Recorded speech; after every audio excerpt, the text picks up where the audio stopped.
ஆகாயம் நீளமாக இருக்குது. அதால் இந்த நீரோடையில் வந்து அழகான தோட்டத்துக்கான பார்க்கக்கூடியதாக இருக்குது.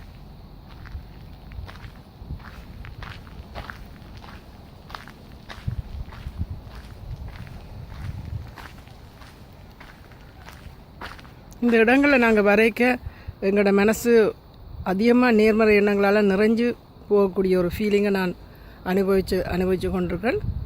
இது ஒரு அருமையான ஒரு இடம். இதில் எல்லாமே இருக்கின்றது. ஒரு இயற்கையில் அதிகமாக பறவைகள் அதுகள் எல்லாம் நேச்சரும் நாங்கள் பார்க்கக்கூடிய மாதிரி இருக்குது.